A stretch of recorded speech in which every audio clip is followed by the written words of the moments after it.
That's so impractical. Why would you ever need that? That's so impractical. This one is crazy. Got another Max Ace unboxing for you. This is coming from White Mountain Knives. Check them out for all your Max Ace needs. They've got a lot of really cool, hard to find knives as well. And I'm really excited about this one.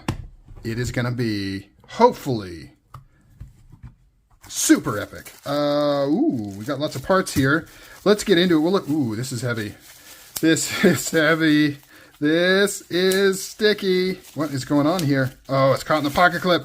It ruined my reveal. This is the Max Ace Vortex 2.0 that came out not too long ago. This one features the beautiful copper infused carbon fiber onlays. Onlays. Looks like an onlay. That looks like an onlay. Let's open this monster Kukri knife up. Look at how big this is. Do you think it's bigger than a paramilitary 2? I don't know. We got to see. We have got to... Ooh, it is. So for everybody that had a bet that it was bigger than the paramilitary 2, you just won $1. You can see the future. So cool. Let's do the blade test. I only like knives where the blade is bigger than a closed pair of 2. This one wins in spades. It is huge. Look how big this is. Let's get a weight. Everybody wants to know how much it weighs. A metric ton. 14.4 ounces. If it wasn't for my custom Phil Harvey Peacemaker, this might be the heaviest knife I own. And maybe it's the heaviest production knife that I own. I think it's heavier than the Max Ace Titanis. There's the Vortex right there. This one, I believe, is in 3V. Yep, there we go. CPM 3V. Let's get a look at this thing. It is absolutely crazy bonkersness going on here. Stone-washed grinds. Satin flats. It's got this same kind of cool, rough milling inside here. Look at the size of those thumb studs / stop pins. Very robust. You can see it's nice and shouldered right there. Custom pivot. I'm guessing this comes with another one of those screw in, turn it into a fixed blade things. Look at this backspacer. Fully enclosed, but with 2 separate backspacer pieces. This one's sandwiched in.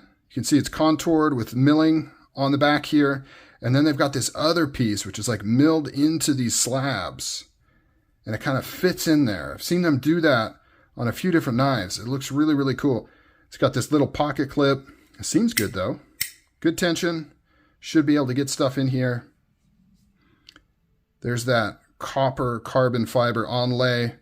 And then we've got these cool, look at all these body screws. 1, 2, 3, 4, 5, 6, 7, 8. And then these ones are definitely T8s. These look like T6s. Not my favorite, but what can you do? In my experience, though, Max Ace does really good hardware. I've never had them slip or, what's the word? You know, where it kind of messes up the teeth and strip out. I've never had them strip out. And this looks like they've got screw collars, which is a first for me.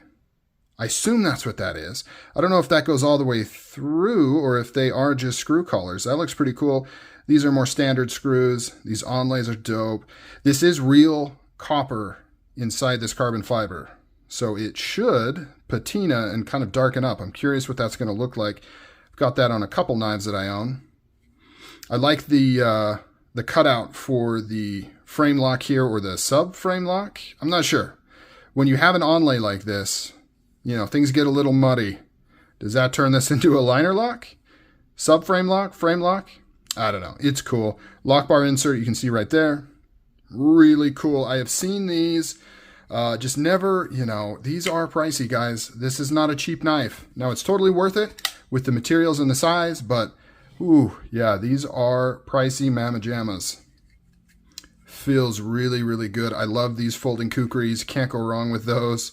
This one is no exception. I love that blade shape. You got this recurve, and then you've got like this beautiful like shark's fin going on here with almost a harpoon, but it's clear back here. There's the Max Ace logo. What a cool knife. Let's compare it to the Titanis. Just for fun. So it is longer. You can see quite a bit longer. What is that, like a couple inches? Quite a bit longer. Let's do a weight on the Titanis. I don't remember what it is. I'm thinking that the Vortex is heavier. Not by much, by like 0.3 ounces. So quite similar. These are the two like mega titans of the Max Ace line. So glad to have both of these in my collection. This one came in Damascus as well, but it just didn't quite seem to pop as well as this one. And, you know, of course, it was more money as well. But I really like this copper. It took everything I had not to go with the brighter blue. But I'm like, no, this is such a bold, crazy knife. Look how thick that stock is. I've got to go with the more subtle Inlay. It is quite a bit thicker than the Titanis. I didn't realize this stock was that crazy thick. Oh my gosh.